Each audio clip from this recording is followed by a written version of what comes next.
Good evening.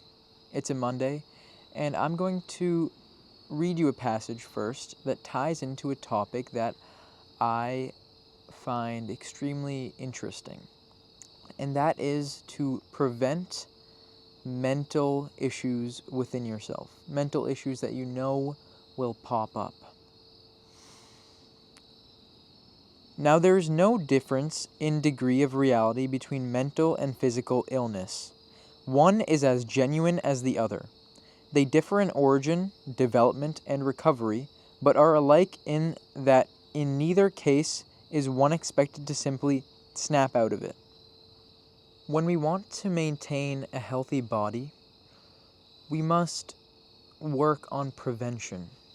Prevention of illness, prevention of becoming unhealthy. And how do we do that? We do it through means of exercise, through means of eating well, through means of staying active throughout our day, not just when we are working out, but also when we have other work to do. We make sure that we stretch, we make sure that we get up and walk around for a little bit. We make sure to drink lots of water, stay hydrated, etc., etc., etc. There are many ways to prevent us from being old and senile at a young age. But one thing that I don't hear many people talking about is keeping your mind away from illness. Making sure that you prevent things that can harm the peace of your mind. This prevention can be anything. It can be cutting out people that we know are bad. This prevention can be cutting out activities that we know are bad. There are a lot of those in our lives, especially now. But for some reason, we don't cut out what is bad when it comes to our mental health, because it is so attractive in the moment. We start relationships that we know we see no future in, but we do it because our mind wants it now. We don't delay the gratification of our pleasures. We want them now. We act like animals when it comes to our mental health.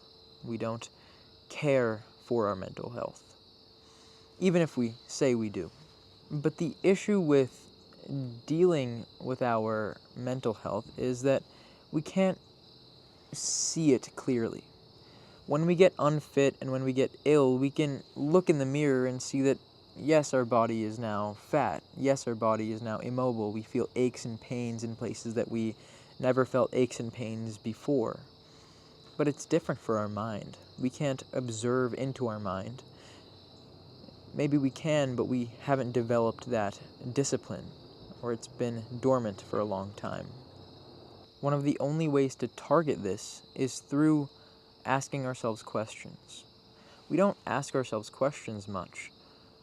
When it comes to the people around us, we have to ask ourselves, even though we feel a great emotion towards them now, once that initial emotion fades, will we still want them to be in our lives?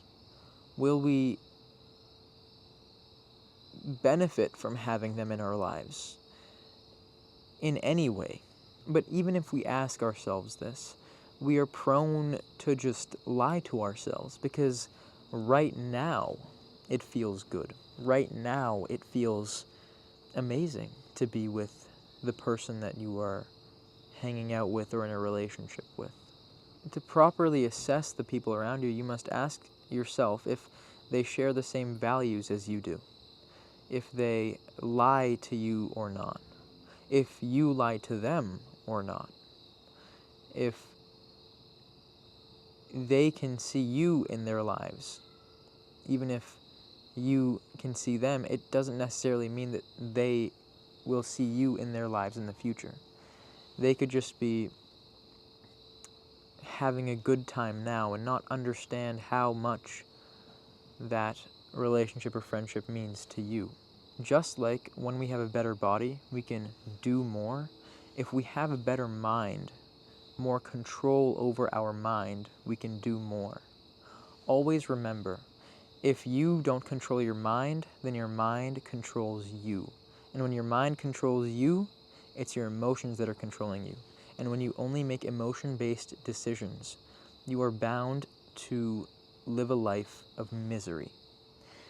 We are not meant to be swayed by our emotions, as they are not the ultimate deciding factor of decisions. Our emotions are part of our gut feeling. They are to be understood and used as a interpreter in a small sense, not as the interpreter of a whole decision. Think of your mind as a plot of land. During your childhood and your adolescence, you are given a base. You don't have much choice over the base, but it's a base nevertheless, whether it's shoddy or whether it's very strong. Now, it is your responsibility to make the structure upon that base as strong and resilient as possible.